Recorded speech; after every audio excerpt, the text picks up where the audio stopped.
მოგესალმებით ჩემო ძვირფასებო. დღეს უნდა გავალამაზო პატარა პრინცესა, რისთვისაც დამჭირდება თმა და მოდი გაჩვენებთ როგორ ხდება თმის მომზადება ისეთი ვარცხნილობისთვის, რომელსაც საბოლოოდ მივიღებთ. როგორც ხედავთ, აქ ნაწილი არის დაუმუშავებელი, ნაწილი კი უკვე დამუშავებული და კარგად ჩანს რა განსხვავება არის მათ შორის. რა თქმა უნდა, დაგჭირდება თმის უთო, აუცილებლად უნდა დაუწიოთ ტემპერატურას, რადგან ხელოვნური თმის დამუშავება მაღალ ტემპერატურაზე არ შეიძლება, რადგან თმები უბრალოდ დაზიანდება, დალღვება და მისი გამოყენება გახდება შეუძლებელი.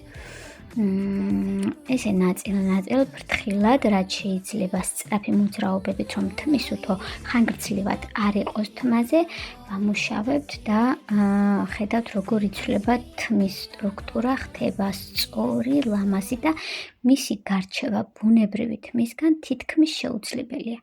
განსაკუთრებით ლამაზად გამოიყურება თმა, როდესაც ესეთი უცხო ფერით არის შესრულებული. აუცილებლად გაჩვენებთ მოგვიანებით მიღებულ შედეგს და დარწმუნებული ვარ, რომ ძალიან მოგეწონებათ. ბოლოს, რა თქმა უნდა, ვარცხნით თმას ვაშორებთ ზედმეტ თმებს და სულ ეს არის თმა უკვე მზად არის სამუშაოდ.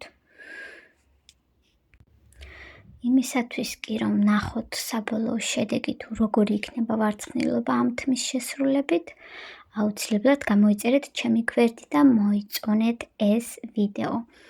ესეც საბოლოო შედეგი, თმა არის ულამაზესი, პრიალა და დარწმუნებული ვარ, რომ პატარა გოგონას ძალიან მოეწონება მისი ახალი ვარცხნილობა. აბა დროებით.